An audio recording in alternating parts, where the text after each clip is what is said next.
Bismillahirrahmanirrahim. Assalamualaikum warahmatullahi wabarakatuh. Perkenalkan, saya Muhammad Nizar Amrullah.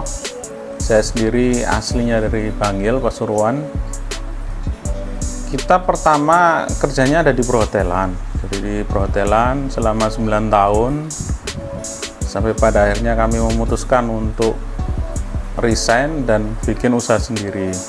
Nah, usaha sendiri itu memang sejak awal kita berpikirnya kita bikin rumah makan seperti itu.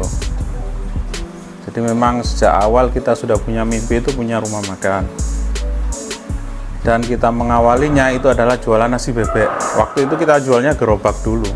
Jadi pakai rombong. Selama 1,5 tahun insya Allah nggak berkembang dan malah cenderung menurun terus usaha kami. Padahal kita sudah mulai usaha itu mulai dari kerja itu mulai dari subuh itu muter sampai jam 1 malam, setelah itu baru istirahat, subuh mulai lagi. Tapi ternyata qadarullah bukan di situ tempat kita. Akhirnya 3 bulan sebelum kita tutup itu saya sama istri pisah kabupaten. Jadi istri di Lamongan, saya di Bangil. Waktu itu saya tetap usaha itu jalan nasi bebek dan istri coba untuk memulai usahanya di sini. Nah, kita sepakat ketika itu di antara dua ini mana yang lebih layak untuk kita perjuangkan nantinya. Dan salah satunya itu nanti kita akan berjuang bareng-bareng, yang satu harus direlakan untuk kita tutup gitu. Dan ternyata yang di sini itu yang memang lebih layak untuk kita perjuangkan. Jadi mulainya awal itu kita jualan tepung dulu, istri. Tepungnya dulu yang dijual. Nah, ini inspirasinya dari sana. Jadi kita awal dari kentak itu seperti itu, SFC ini. Jadi istri yang jual tepung, setelah itu orang tua itu ngasih tahu timbangannya kamu sendiri pengalaman duk, nok gini McD, kamu lah iso nggih Kentucky lah kepalang dodol Kentucky daripada cuman jualan tepung gitu aja. Nah, dari situ mulai kita jualan, kita bikin. Jadi istri dulu bikin Kentucky, dititip-titipkan ke warung, ke penjajah makanan yang di pasar. Waktu itu kita jual dengan harga 3.000 per itemnya. Dan modalnya yang dipakai saat itu cuma 300.000. Jadi untuk beli tepung secukupnya, sama ayam kita ambil, bayarnya besok, ambil bayar besok, seperti itu. Jadi bayar tempo untuk pembelian ayamnya. Terus pagi sama sore. Jadi setelah pagi dititip-titipkan, sore itu jualan sendiri. Dan itu pun kita yang sore itu setelah jalan 3 bulan.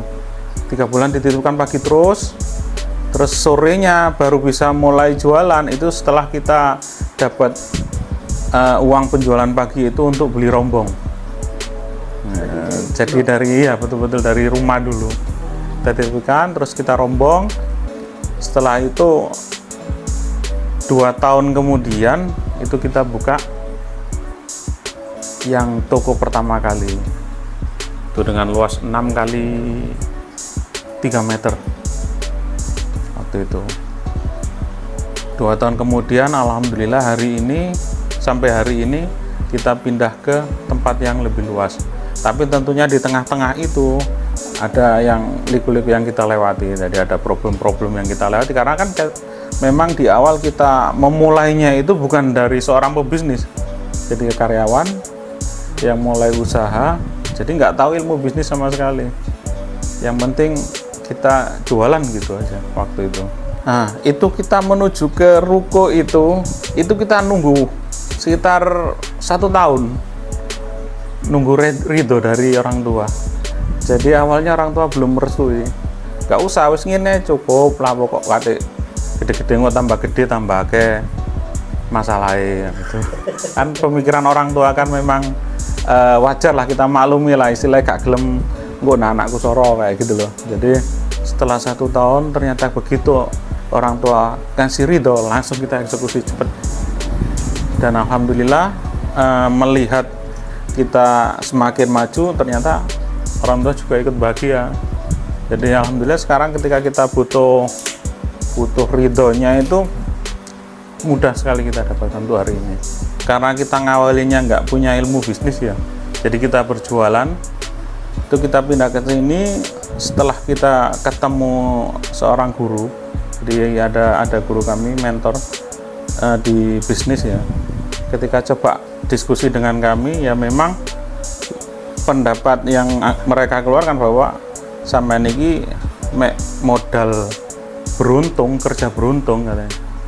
Karena sampean nggak tahu ilmu bisnis, sampean masalah pengelolaan operasional, pengelolaan karyawan, pengelolaan masalah keuangan, sampean nggak ngerti blas gitu katanya. Akhirnya setelah itu kita mulai belajar tentang ilmu bisnis. Ternyata ketika kita semakin belajar kita paham. Iya, tiba-tiba hakim dodolan dok ternyata. Jadi kita cuman pedagang kemarin tuh gitu. Dan sekarang kita belajar untuk menjadi seorang pebisnis. Jadi kendalanya dimulai dari kita ngatur gimana caranya operasional ini ben nggak bengkak biayanya.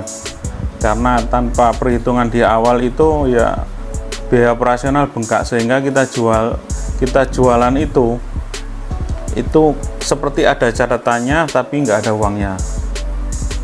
Terus pengelolaan stok itu juga kita awalnya dari asal dibeli seperti itu, ujung-ujungnya kita harus buang karena masuk masa expired. Terus pengelolaan pengambilan barang yang kita nggak runut jadi rancu, sehingga ya itu tadi salah satunya kita harus buang barang yang expired.